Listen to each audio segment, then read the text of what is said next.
Gibraltar en la Primera Guerra Mundial. Una fortaleza británica en la neutral España.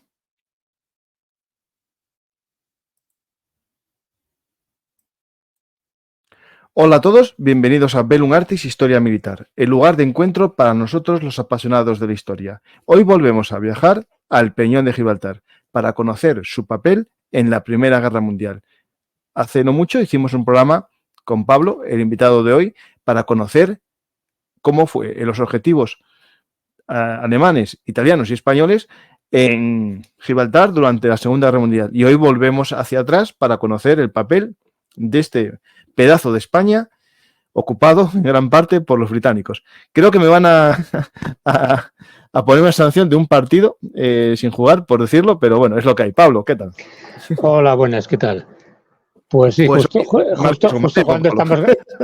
habría que aclarar que justo un día antes de que grabemos esto, pues sí, ha salido la noticia de la sanción a dos jugadores españoles que aparte, por unas declaraciones que eran en una celebración, o sea, no es que fueran en un partido. O sea, si hubiera sido en un partido sería entendible, pero que fue en una celebración posterior. Pero bueno, son cosas del fútbol. Tiene muy mal perder. Sí, también será eso. Quiero saber un poco sobre el por qué Gibraltar es español, ¿no? Os invito a ver un programa que tengo ya de hace un tiempo que se llama Los asedios de Gibraltar, en el que contamos los intentos de recuperación tras la paz de Utrecht, en la que España perdió el Peñón, y contamos esos intentos y después la historia completa del Peñón lleva mucho tiempo más. Pues hoy vamos a hablar, Pablo, de un tema que conoces gracias a tu libro Objetivo Invadir España. Analizaste en profundidad el papel del Peñón de Gibraltar en la Segunda Guerra Mundial, pero también, como es obvio, en los precedentes más cercanos, ¿no? Evidentemente es que una cosa tremenda que pasa con muchos libros o muchos autores que tratan la Segunda Guerra Mundial es que piensan eso, que la Segunda Guerra Mundial pues empezó en el año 39 o como mucho en el año 33, cuando sube Hitler al poder, cuando realmente no entiendes realmente lo que fue la Segunda Guerra Mundial si no ves primero que, claro, que todos partían de la experiencia de lo que fue la primera. Es decir, absolutamente todos los dirigentes que están en el año 39 habían vivido la Gran Guerra del 14 al 18, solamente incluso los jóvenes habían crecido también influidos por ellos. O sea, todo el mundo, igual que nosotros vemos todo respecto al pasado, pues lo mismo pasaba entonces. O sea, no la gran visión, la visión que tenían los dirigentes de entonces de lo que iba a ser la Segunda Guerra Mundial, lo que después llamamos la Segunda Guerra Mundial, estaba tremendamente influenciado por lo que ellos habían vivido en lo que entonces todavía se llamaba la Gran Guerra, porque no había habido primera y segunda, sino que había sido la Gran Guerra que todo el mundo pensaba que iba a ser el final de todas las guerras, claro, y la última gran guerra que iba a haber en el mundo. Que fue el comienzo de una peor todavía. Son cosas de los seres humanos que siempre las llevamos. Pues vamos a hablar de un tema que es interesante, ¿no? Porque vamos a hablar de Gibraltar, pero en el fondo vamos a tratar colateralmente un tema que dará para otro programa seguro, que es la neutralidad española en la Primera Guerra Mundial. De hecho, tengo un artículo que consiguió un seguidor sobre la deseada España. Hacen como una especie de juego en el que hay una mujer muy bonita a la que todos le quieren pretender. Entonces le mandan cartas de amor todos los países para que se una a su bando, ¿no? Voy a ver si después lo encuentro y lo vemos al final. Pues vamos a intentar conocer un poco el papel, ¿no? Este papel de Gibraltar. Pero antes hay que entender el contexto que estamos, ¿no? Ese contexto de situación internacional, ¿no? Que pensar que en 1914, bueno, pues por ejemplo, Alemania pensaba que era muy posible, claro, que tanto España como Portugal entraran en guerra junto a la Entente, o sea, junto a Francia y a Reino Unido, porque sus economías dependían dependían completamente de las economías inglesa y francesa. Entonces, se veía tanto España como Portugal, por supuesto, bueno, digamos, más a Portugal que a España, pero vamos, a ambos países se les veía como dentro de la esfera económica de la Entente y dentro de su influencia económica, y que sería relativamente fácil que a poca presión que se hiciera sobre ellos, pues declararse en la guerra a Alemania.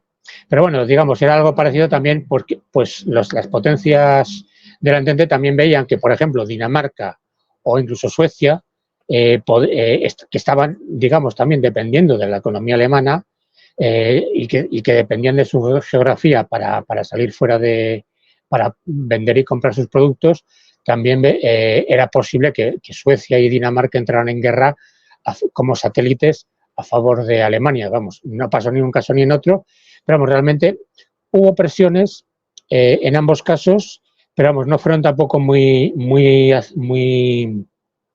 ¿Este era el dibujo que decías antes?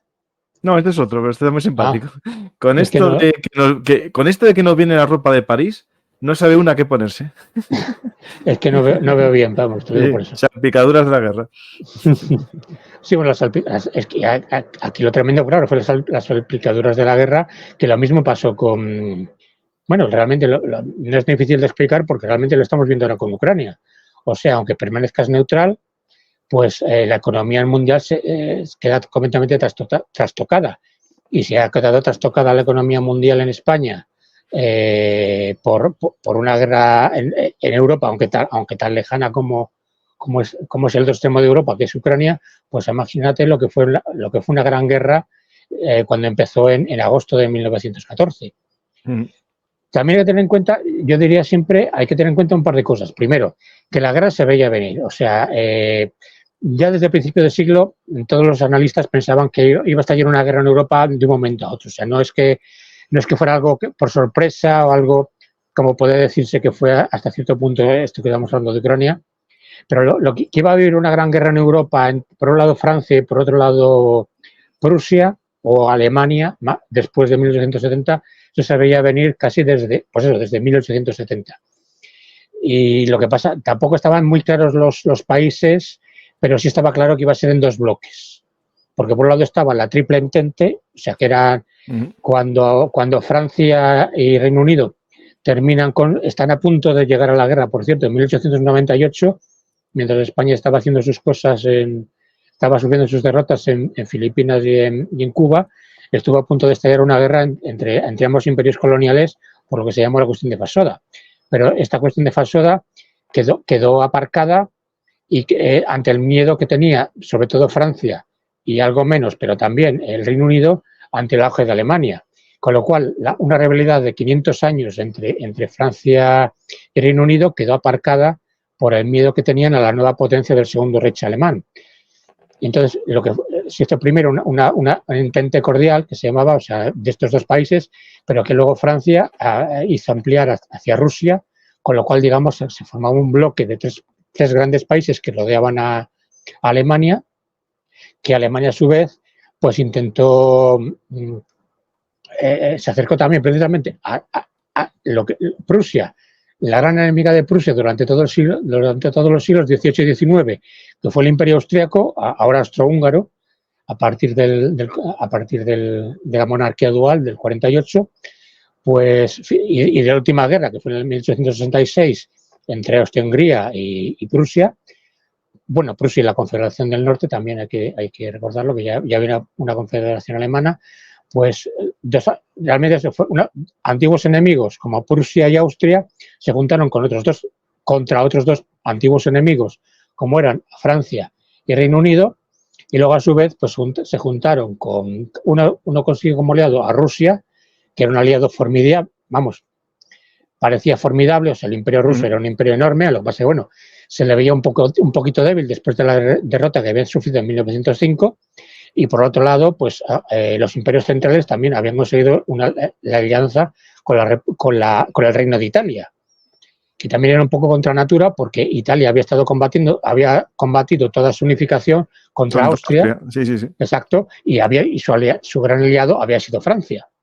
Pues en estos momentos, por el juego de las alianzas, Italia se alinea con Austria-Hungría y con Alemania en una alianza defensiva, ojo, mientras que también por otro lado también defensiva era la alianza entre Francia y Rusia y Reino Unido. ¿Qué pasó? Bueno, pues pudo haber estallado esta gran guerra, pudo haber estallado antes también, ya digo. Hubo un montón de guerras balcánicas, por ejemplo, que no llegaron,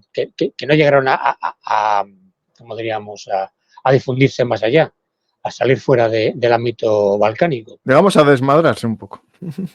Sí, no llegaron, o sea, se contuvieron allí, pero que también otra característica por la que nadie se esperaba que la Gran Guerra fuera una gran guerra, es que las guerras desde la segunda mitad del siglo XIX precisamente eran mucho más brutales, había muchísimas más víctimas mortales, o sea, había una mortandad tremenda con los avances que había habido del armamento individual y de la artillería y de los barcos de guerra. Entonces, las guerras había una mortalidad tremenda en comparación con las anteriores, incluso de la época, incluso con las no tan anteriores como la misma guerra de Crimea o las mismas guerras Pero ya, por ejemplo, lo que fue la Guerra Civil Norteamericana, sí fue ya una guerra donde hubo un enorme grado de mortalidad y luego las posteriores también. O sea, cuanto más avances había en el armamento, más gente moría en las guerras. Lo que pasa es que también, por ser mucho más brutales, terminaban antes. O sea, nadie se esperaba de esta guerra pues que durara más de un año o dos,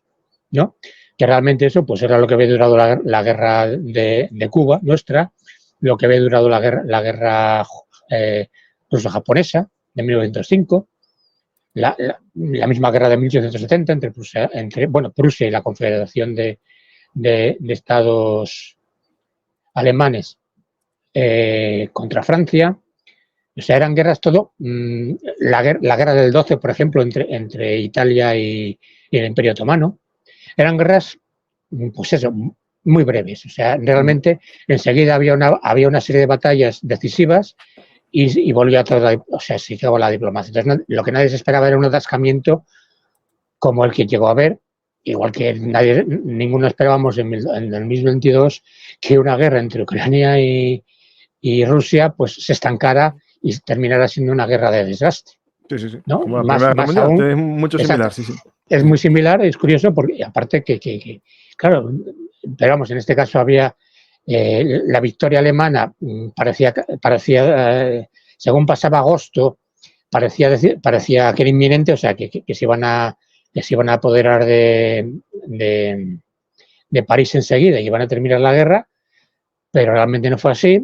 Luego entró en guerra y luego sencillamente entró en juego la diplomacia y primero Turquía, luego Italia, luego más neutrales, o sea, como Bulgaria entró a favor de los imperios centrales, Rumanía entró a favor de la Entente, etcétera, Japón entró a favor de la Entente. Ambos bandos intentaron meter en el juego, en la guerra, a otros países neutrales para decantar la guerra a su favor, pero realmente lo que consiguieron fue empantanarla más y más y más. O sea, se iba prolongando y lo que pensaban que iba a ser una guerra brutal, pero breve, se transformó en una guerra de desgaste. Y de hecho, la conclusión que se sacó de esa guerra, que fue verdad, es que el imperativo económico era el más importante, o sea, no el factor puramente militar o puramente de la eficacia de los ejércitos, sino que terminó ganando el bloque que tenía una mejor economía y que pudo ahogar al otro bloque que quedó cerrado en el centro de Europa sin acceso a las materias primas del resto del mundo. Finalmente lo que ganó, vamos, eso, fue la conclusión a la que llegaron todos. O sea, eso por eso también, digamos, empezó la Segunda Guerra Mundial como empezó. Que lo decisivo era bloquear al contrario. La guerra económica, sí. Exactamente. Y eso fue lo que pasó aquí. Entonces también, digamos, al principio España tenía muy claro, bueno, y Portugal también, ojo, que no tenían por qué entrar en guerra. O sea, que no había por qué, no era necesario y no era muy aconsejable. Podía ser interesante, pero no tenían por qué.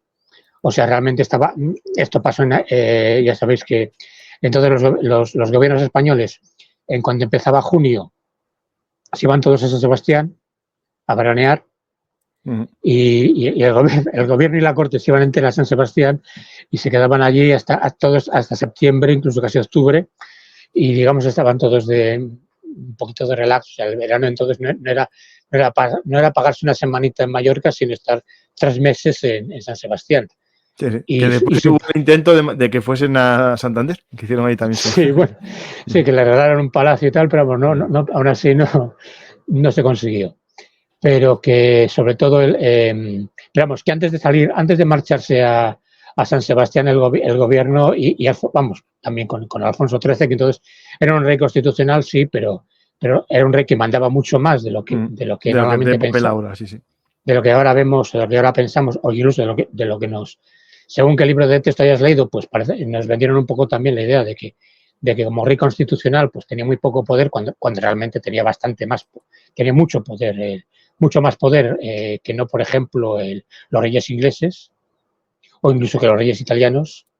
Alfonso XIII tenía mucho más poder, dependían de la diplomacia y sobre todo el ejército, o sea, y era desde los 16 años que se proclamó rey, se puso delante de todos estos señores mayores y les dijo: yo vengo aquí a ser rey y no vengo a ser un títere, yo vengo aquí a reinar. Y se consideraba militar y desde el principio intervino en asuntos militares. Sí, y de hecho, diplomático, y después tuvo una especie de papel muy importante en el cuidado de presos de guerra. Es decir, tuvo una fundación que tuvo mucha importancia en el cuidado de presos de ambos bandos, ¿no? Sí, bueno, pero aparte de eso, él se consideraba como comandante jefe del ejército español, pues el primer militar. Pero aparte, sí, bueno, durante la guerra creó la oficina pro cautivos, que bueno, hay que quitarle, teníamos también una versión edulcorada de eso, te lo digo porque el último libro de Álvarez Junco, la biografía del rey patriota, pues desmonta un poco bastante una idea que teníamos sobre el que el rey Alfonso XIII había pagado de su bolsillo todos los gastos de esta oficina pro cautivos. En realidad, bueno, sí, en esta oficina pro cautivos de poner en contacto a los prisioneros, sobre todo aliados, la verdad se ha dicho, pero de ambos bandos, con sus familiares, una especie de intermediación que complementaba la de la Cruz Roja, que entonces estaba en mantillas, pues intervino sobre todo lo que era la diplomacia española. O sea, quienes podían ir a los campos de prisioneros del enemigo eran cónsules y embajadores españoles. No tanto los delegados de la Cruz Roja Internacional, que eran muchos menos, y bueno, solían ser suizos, pero vamos, tampoco había tantos.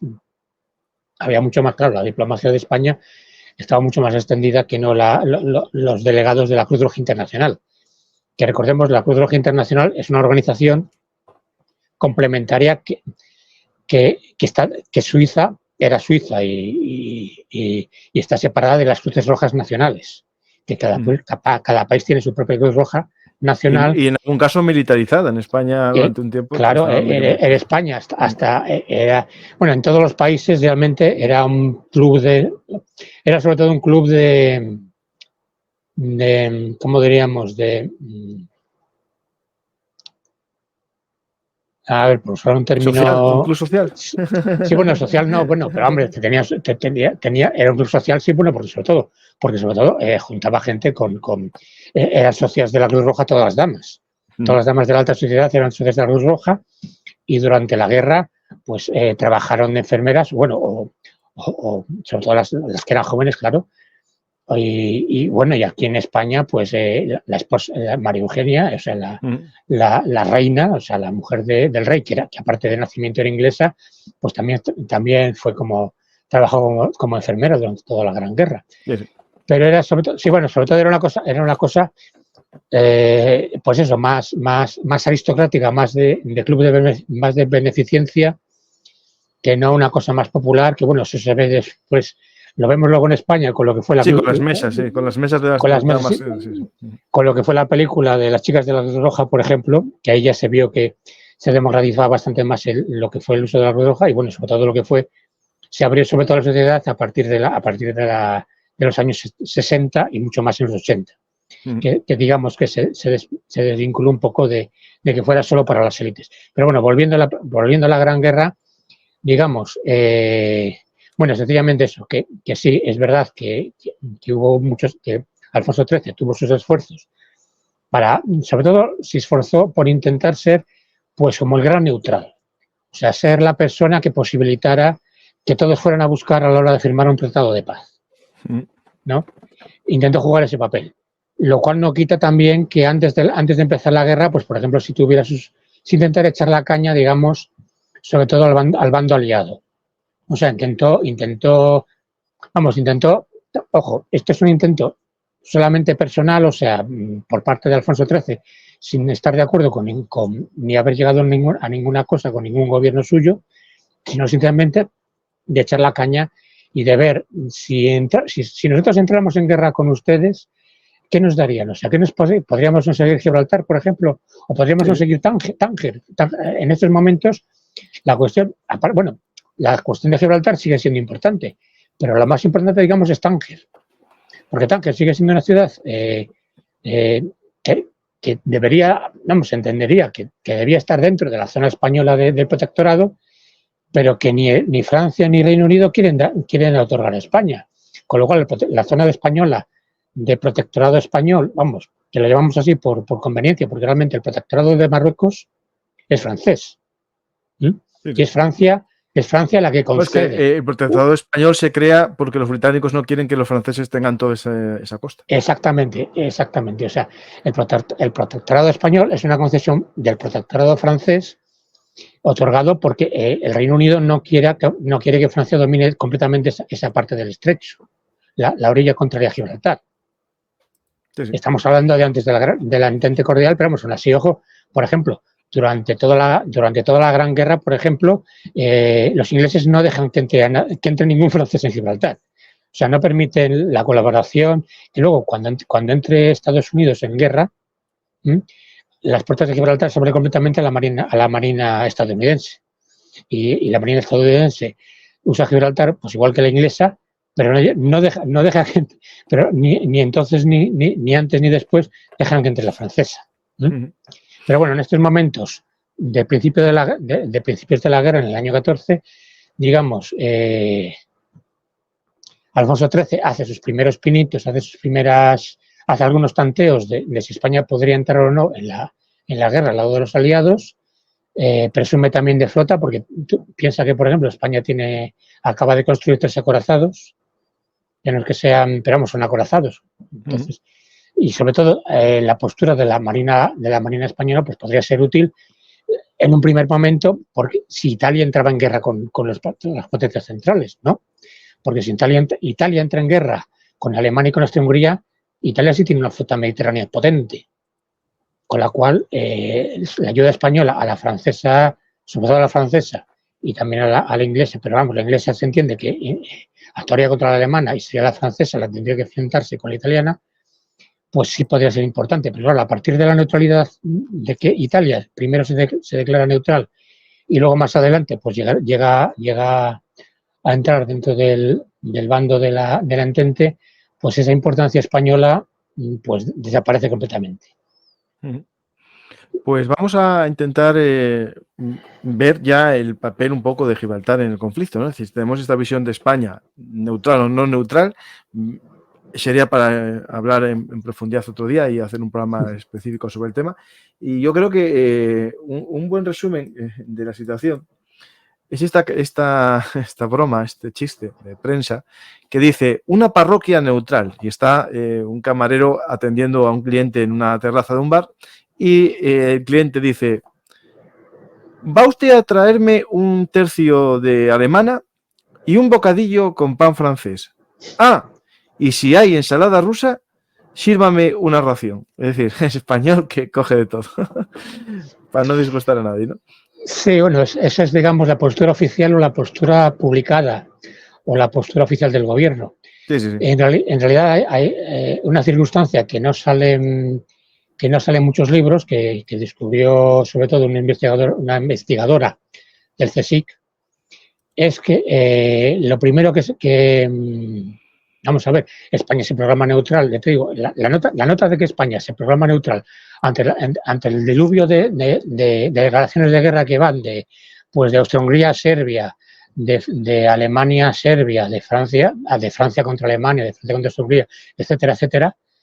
En estas declaraciones, ya te digo que España, el gobierno español de dato en esos momentos ya tenía preparadas las notas diplomáticas para decir: nosotros vamos a ser neutrales con esto, nosotros vamos a ser neutrales, o sea, ya estaban preparadas, o sea, no había que hacer, no había nada de que discutir, no había nada que decir, vamos a reunirnos a ver qué hacemos, no, ya estaba todo hablado, o sea, ya estaba todo preparado para decir: si está ya la guerra, nosotros somos neutrales y punto. Pero es que al mismo tiempo hay otra cosa que no, y que precisamente tienen cierto protagonismo Gibraltar, y es que nada más entrar Gran Bretaña en guerra, o sea, de entrada el Reino Unido no entra en la guerra y piensa no entrar en guerra. ¿Por qué? Pues igual que Italia.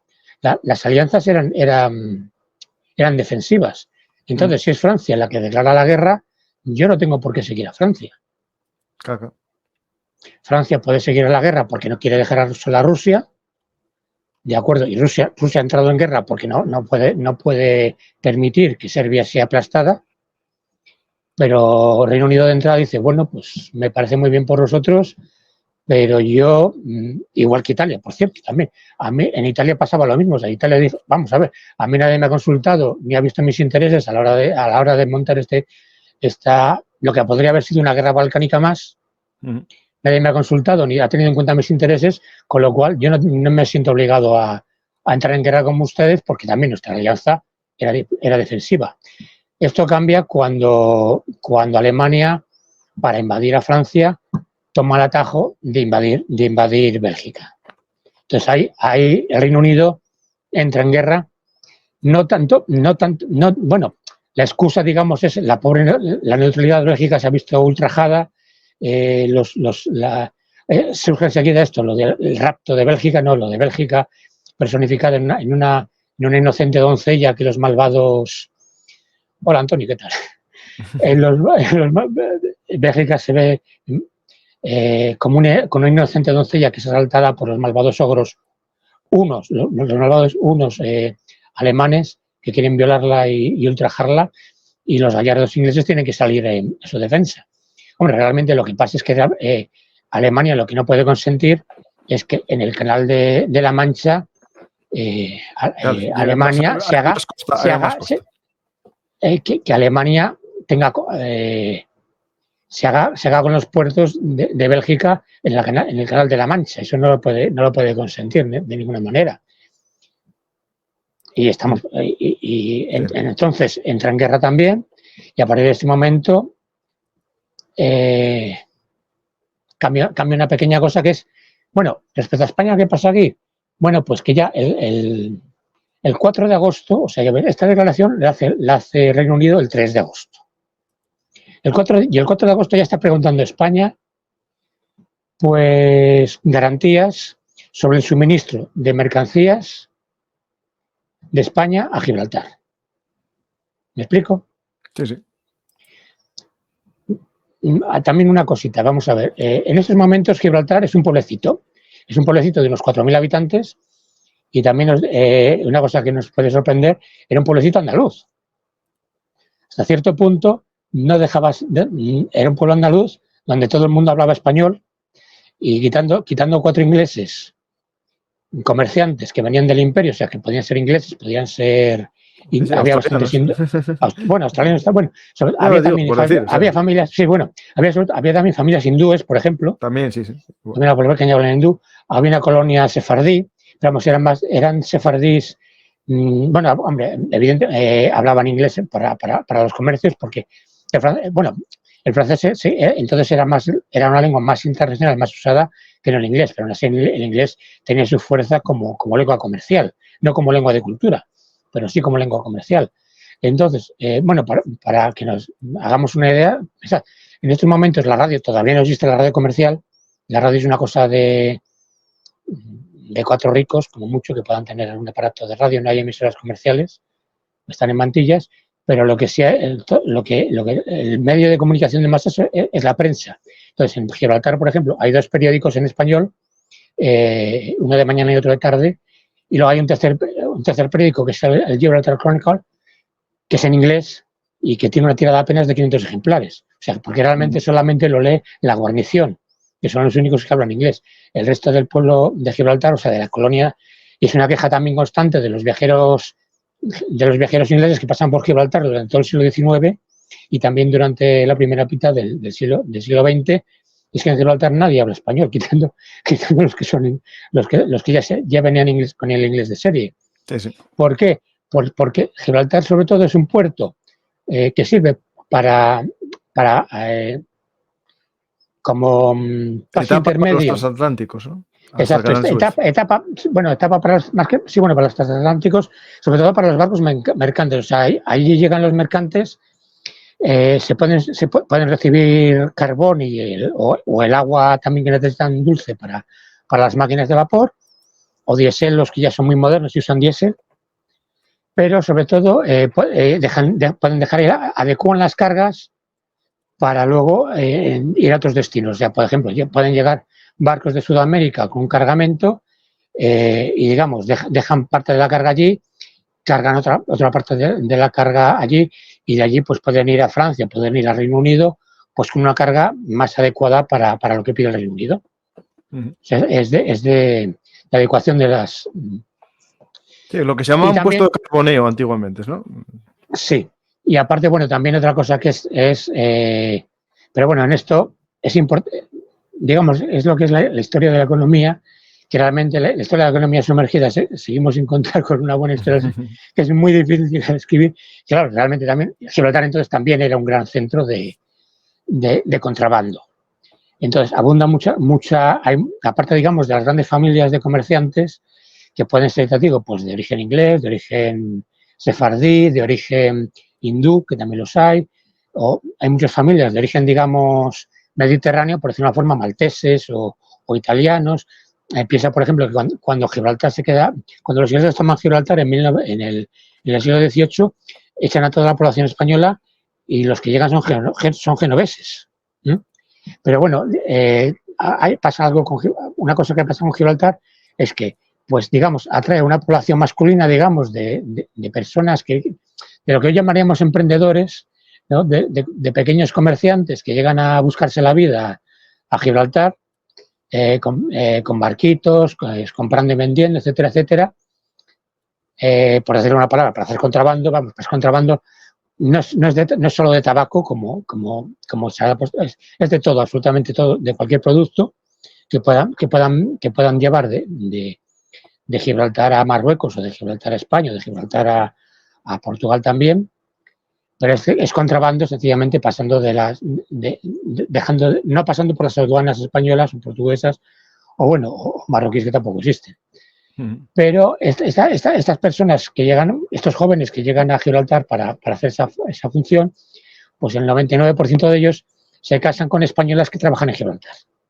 ¿Me explico? Y eso pasa durante todo el siglo XVIII, el XIX y incluso la primera mitad del siglo XX. Entonces eso, pues yo digo que Gibraltar es un pueblo, en estos momentos es un pueblecito, pues yo digo, de unos 4.000 habitantes, pero sobre todo es andaluz, donde actúan, donde los tablaos de flamenco, por ejemplo, pues hacen sus paradas para actuar, y donde, bueno, sí, hay una pequeña clase dirigente británica que habla inglés, que por cierto, hacen la caza del zorro también, pero bueno, no la hacen dentro de Gibraltar, claro. No, porque no hay mucho sitio.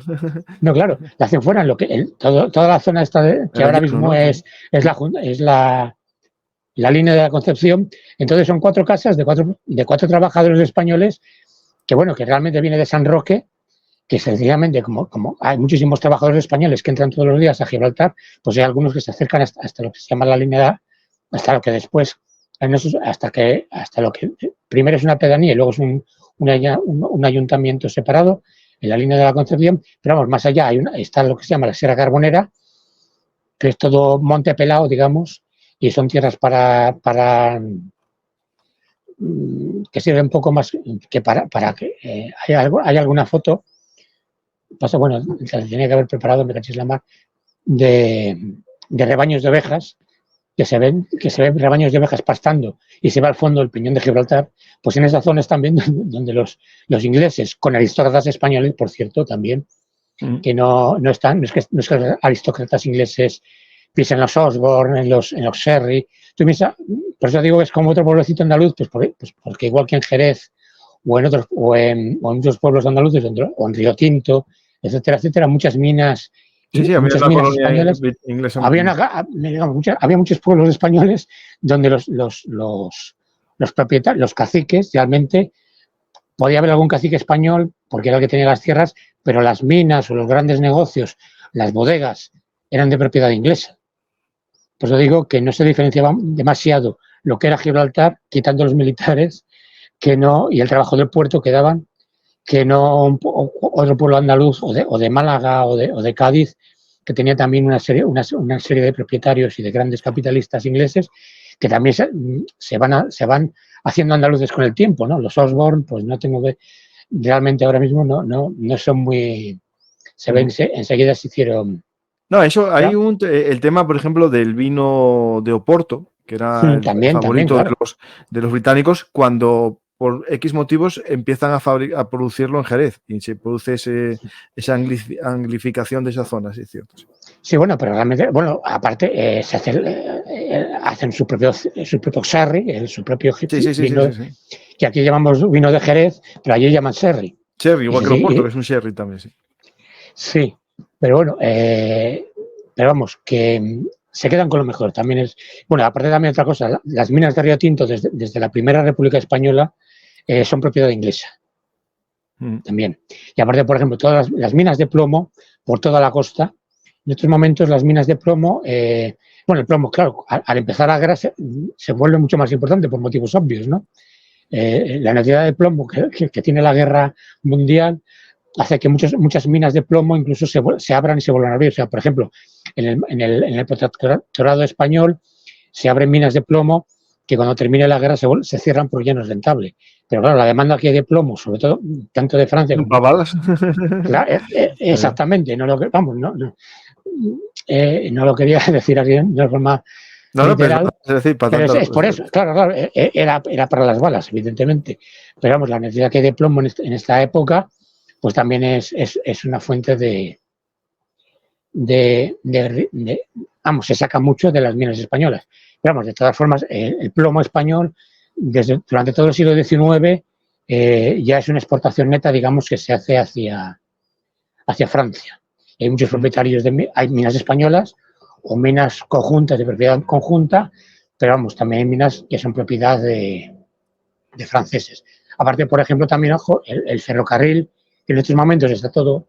Los ferrocarriles españoles son varias compañías separadas, se ha construido por concesiones y casi todas los accionistas son ingleses y franceses y alguno belga.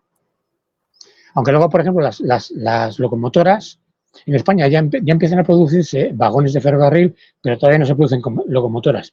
La inmensa mayoría de las locomotoras se han comprado a Alemania. Interesante. Con lo cual, digamos, tenemos... bueno, Alemania, hombre, pero aún así, digamos, o sea, lo que es la economía española del año 14 está dominada en un 80-90%, sin exagerar, por importaciones y exportaciones, tanto el Reino Unido como Francia. Luego está Alemania, que Alemania es importante, pues, bueno, por ejemplo, las compañías radioeléctricas, hay equipos los equipos de radio, por ejemplo, se compran muchos en Alemania. Equipos de radio me refiero, no solamente, no de radio civil, o sea, perdón, no de radio civil, o sea, no es todavía lo de que la gente tenga una radio en casa para escuchar nada, sino entre compañías comerciales o ya de los barcos que empiezan a tener lo que de entrada se llama radiografía sin hilos, porque se ve más como radiografía sin hilos que no como una cosa que va por las ondas porque realmente también se manda para que tenga más alcance, aunque ya hay radio de voz, la radio de voz cuesta mucho más, tiene mucho menos alcance y sobre todo la radio usa el código Morse, o sea, se manda en código Morse para que llegue más, para que pueda llegar más lejos las emisiones. Entonces, Alemania, pues ya os digo, pues a España ha vendido muchas locomotoras, vende muchos aparatos de radio de Siemens, ha vendido, y también lo que es la electricidad de las ciudades, los equipos eléctricos de generación de energía de electricidad de las ciudades, muchos también son de tecnología alemana. Pero aún así, claro, el grueso de todo es para el Reino Unido y para Francia. Y sobre todo hay que tener en cuenta eso. Reino Unido entre el 3 y el 7 de agosto en guerra, y el 4 ya está pidiendo a España, pues, que hay de lo mío con Gibraltar. Es decir... ¿Quién me da este cachín? Me voy con él. Claro, necesito dar de comer. Los gibraltareños tienen que seguir comiendo y bebiendo y recibiendo Bueno, el carbón va a venir vamos a tener que seguir trayéndolo del Reino Unido, pero claro, hay otro montón de productos que queremos recibir de Gibraltar y que queremos recibir de España. Vale, perdona.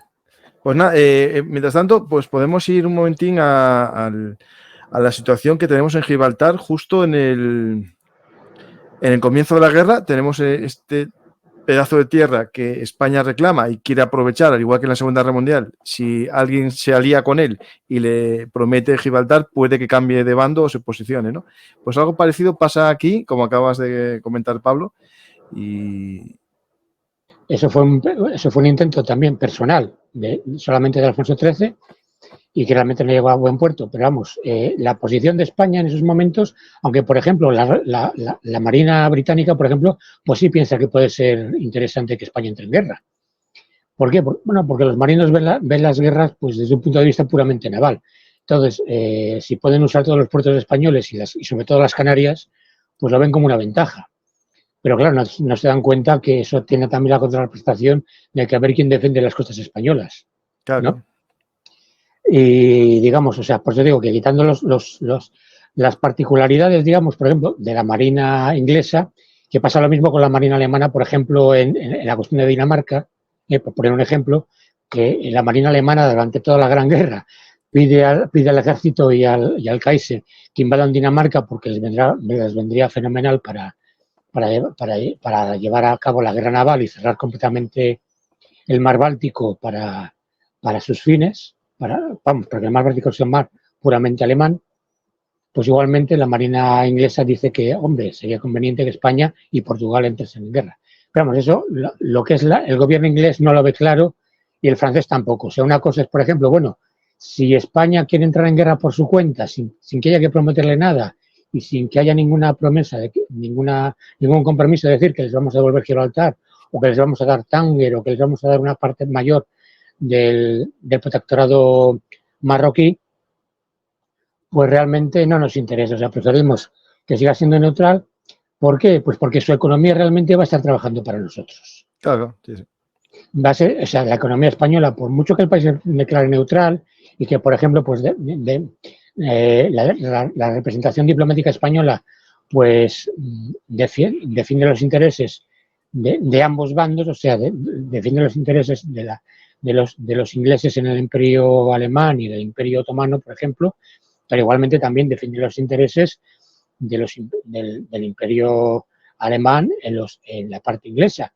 Y otra cosa, por ejemplo, que hace es, cuando se toma Togo, o sea, cuando caen las primeras colonias alemanas en África, vienen los refugiados alemanes, mejor dicho, los prisioneros, son prisioneros. Pues los prisioneros africanos, digamos, africanos de verdad, se quedan en Guinea Ecuatorial, y los prisioneros alemanes blancos, pues vienen a España, internados. Luego está la queja, sobre todo inglesa, de que España, con eso de ser neutral, pues que, por ejemplo, a los oficiales alemanes les dice, bueno, pues tenemos su palabra de que ustedes van a quedarse aquí en España siendo neutrales y no van a intentar regresar a Alemania. Claro, ¿qué pasa? Pues que donde digo, o sea, lo que no hace el ejército español es poner un policía detrás de cada oficial alemán para impedir que intente volver a Alemania, que normalmente lo hacen, pues en un principio lo pueden hacer vía italiana o lo hacen también vía Países Bajos. Como pasó, por ejemplo, con esto que comentas, con tengo un programa sobre la Guinea española. En las dos guerras, y contamos lo que explicas. Sí, del Camerún. Sí, lo tengo. Pues sí, por ejemplo, eso fue una cosa también, fue tremendo, por ejemplo, eso, cómo España intentó, por ejemplo, que esos refugiados alemanes, o sea, de tribus africanas del Camerún, que seguían siendo partidarios de los alemanes y que fueron muchos jefes tribales con su tal, intentaron captarlos para que se quedaran en Guinea, porque en Guinea había una falta de brazos, digamos, para las plantaciones españolas también bastante importante. Pero bueno, por no desviarnos, por un lado, Reino Unido y Francia ven que España es neutral, o sea, prefieren que sea neutral, no hace falta que declare la guerra, pero siempre piden más, o sea, nunca ven sobre todo lo que son las élites españolas y sobre todo lo que es el ejército, que es demasiado germanófilo. O también podríamos decirlo, más que germanófilo, es sobre todo francófobo. Sí. Sobre todo por lo que es la cuestión de Marruecos. Esto daría también, no vamos a detenernos mucho en eso, pero realmente Marruecos durante la Gran Guerra es un frente de batalla en el cual cada poco Alemania y el Imperio Otomano mete sus agentes para sublevar a los marroquíes contra la dominación francesa y los introduce casi siempre a través de la zona española. Entonces es algo que los franceses echan en cara al ejército español de que no vigila demasiado bien la frontera y en esto también tenemos que entrar en lo que es la economía sumergida, lo que es la España oficial y la España real, que realmente favorece a ambos bandos. O sea, por un lado hay un contrabando que favorecerá el contrabando alemán, o sea, lo que es el abastecimiento de submarinos alemanes en las costas españolas, con barquitos que se usaban para contrabando, que sencillamente los organizaban cónsules o empresarios alemanes que vivían en la costa, en el mismo Cádiz, podía ser, bueno, sobre todo en Galicia, y también eran muy sospechosos para los franceses los jesuitas, o sea, los eclesiásticos españoles que eran muy antifranceses por la expulsión de los jesuitas que había hecho la República Francesa justo hacía pocos años. Entonces tenían mucha precaución respecto a conventos y monasterios de jesuitas que estuvieran en la costa y que realmente tuvieran radios ocultas y llevaran información del tráfico de los puertos españoles a los submarinos alemanes y también que les llevaran, que prestaran suministros a los puertos alemanes, pues tanto de diésel como de frutas y verduras. Sí. Pero es que esto también... eso es algo que en muchos países pasa, el hecho de desconfiar de los extranjeros. Por ejemplo, en México no dejaban tener tierras a extranjeros en la costa para evitar desembarcos. Hombre, es que México durante todo el siglo XIX tuvo muchos americanos. La guerra de los pasteles, por ejemplo, que fue contra Francia. Luego la intervención. Yucatán tuvo la intervención estadounidense también, en Veracruz. Sí. Bueno, se perdieron la mitad del país. O sea, ya eso ya como INRI ya. Lo que fue. Pero vamos, que todo el siglo XIX mexicano es una continua guerra contra el exterior. Pero bueno, que también hubo intervenciones en Venezuela y en otros países, no solamente. Pues tenemos, volvemos a Gibraltar, como papel de contrabando es importante, que sigue pero para muchos a día de hoy. Pero es que igual que he mencionado, un contrabando que se hacía a favor de algunos submarinos alemanes, el grueso del contrabando se hacía a favor de las potencias alemanas. Porque España también, en España se proclamaron una serie de leyes y una serie que se emitieron en lo que era entonces no se llamaba BOE, se llamaba la Gaceta de Madrid, que era el órgano oficial donde el gobierno pues proclamaba sus decretos. Pues hay una serie de decretos diciendo que no se puede exportar nada. O sea, lo primero es abastecer el mercado español, ¿no? Que en España no falte trigo, no falte fruta, no falten legumbres, no falte verduras, no falte carbón, no falte etcétera, no falte algodón para la industria, y que luego ya si se exporta, pues se exporta algo con estos gravámenes, con estas tal. Pero es que al mismo tiempo que se hace esto, yo te digo, es eso, o sea, desde el mismo agosto del año 14 hay un tratado semisecreto, digamos, con el Reino Unido para que en Gibraltar no haya frontera, o sea, no haya aduana, mejor dicho, y que pasen bienes españoles, pueden comprar lo que les dé la gana en España y meterlo en Gibraltar sin ningún problema. Y también hay otro tratado pronto con Hendaya, con lo cual Francia puede comprar lo que le dé la gana y pasarlo por Hendaya sin pasar por fronteras. Son tratados O sea, esto no es economía sumergida, porque es que lo hacen... No está legalizado, no sé qué. Sí. No está legalizado, pero es legal, porque realmente tienen, digamos, leyes de hacer la vista gorda. De hecho, hay un problema en 1915 que justamente coincide con la entrada de guerra en Portugal. Bueno, pues que hay un cambio de función, entra un funcionario nuevo en la aduana con Gibraltar, y este nuevo funcionario pues dice, bueno, ¿y esto qué pasa? No, ¿esto cómo va a pasar? Estas mercancías cómo van a entrar así, no, de esto nada. Y esas importaciones alegales o ilegales las para, porque legalmente no son legales. O sea, siguiendo el BOE, o sea, siguiendo la Gaceta de Madrid, eso no es legal. Claro, al día siguiente le llega un Real Decreto secreto y confidencial diciéndole que cierre la boca y que deje pasar todo eso. No, entonces era legal, era un decreto no publicado, pero secreto, sí era una Real Orden, o sea, en una Real Orden no publicada, pero claro, que tiene que secreta y que tiene que obedecer, evidente. Pero realmente esto también, lo curioso de esto es que los ingleses se lo toman como un desaire, o sea, no creen que haya sido una casualidad, sino que creen que es una cosa que ha hecho España, pues como Portugal acaba de entrar en guerra, y con lo cual Portugal, digamos, ha dejado de ser neutral y está más en el bando aliado y está menos, depende, digamos, menos de España, pues creen que ha sido una cosa española para decirles, oigan, que nosotros... Entonces, digamos, también los ingleses también aplican lo contrario y hacen lo mismo y hacen una serie de represalias comerciales contra España, tomando esto no como un accidente, sino como una acción deliberada del gobierno español.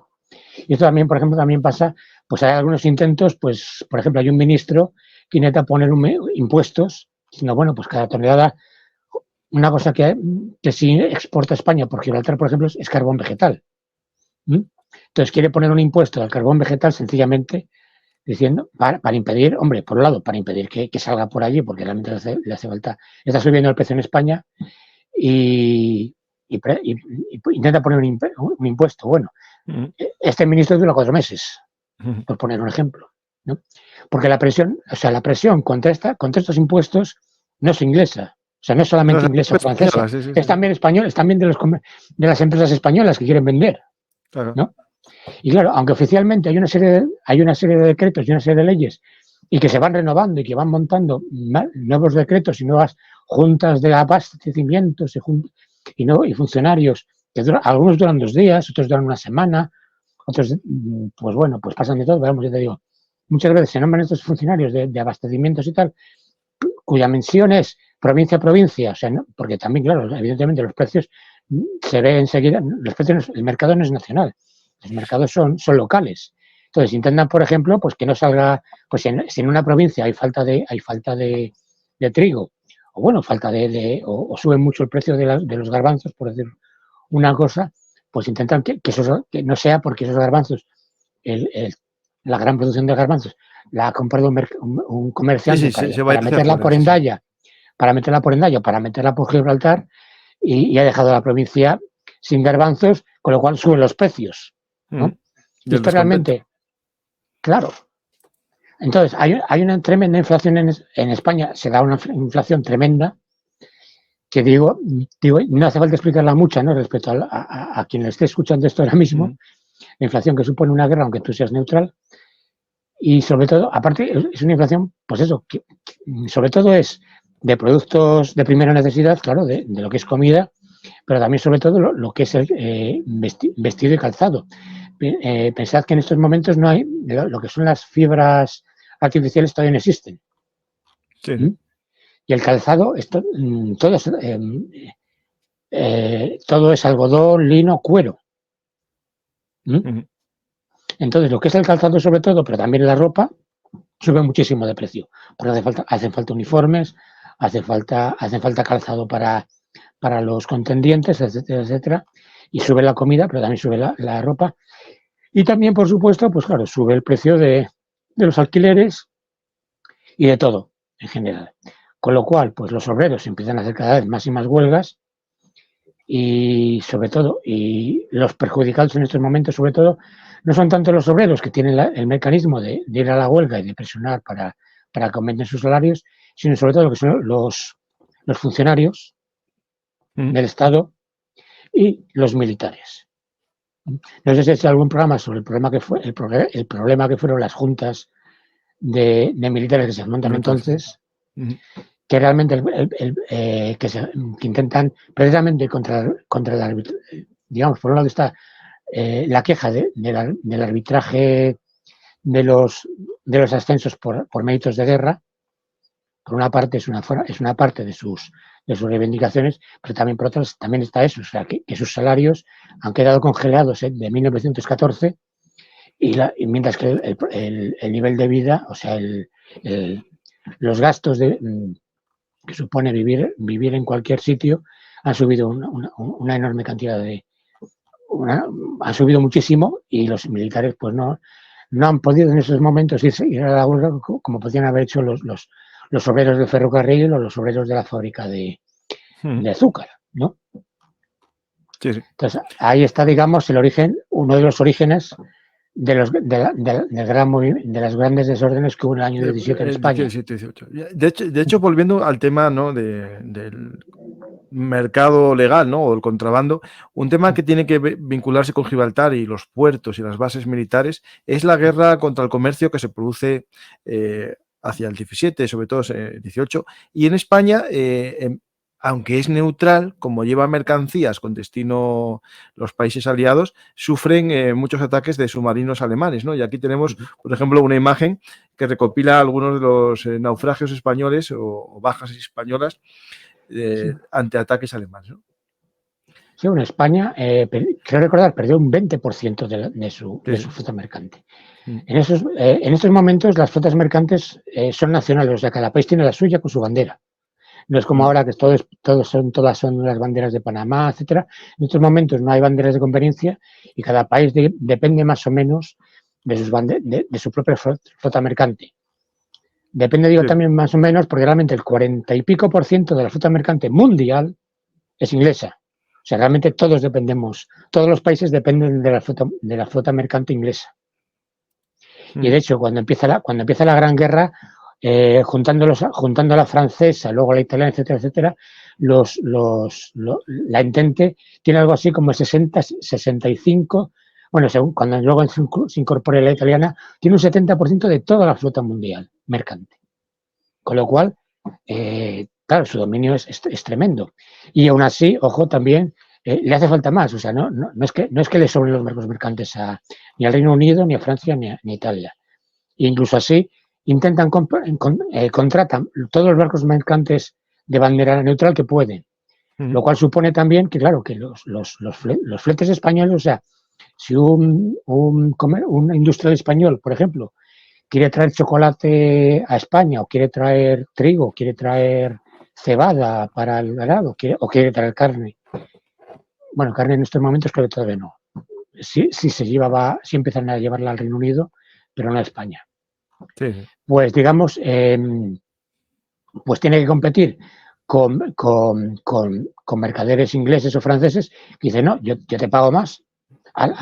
Y la naviera española va a preferir arriesgarse, entre comillas, porque claro, sigue llamando la bandera española, pero va a intentar hacer el negocio de su vida una y otra vez, llevando mercancías de puertos neutrales hacia el Reino Unido o hacia Francia. Aparte, por ejemplo, que por ejemplo, el tradicional mercado del hierro vizcaíno, del hierro español, es hacia el Reino Unido, no va hacia otros países. Entonces, las navieras vascas, por ejemplo, pues eso, pues realmente su negocio es sacar hierro de sus minas, sí que son minas de propiedad española o vasca, o de capital conjunto, pero vamos, ahí sí que es capital español, nacional, y las navieras también son españolas porque los propietarios de las minas vascas también ven que hay el tremendo negocio antes de la guerra de tener sus propios medios de llevar su mineral a los mercados internacionales, pues tienen sus propios barcos, pero claro, para los submarinos alemanes es contrabando de guerra, o sea, es cortar el mineral de hierro que llega a las fábricas inglesas.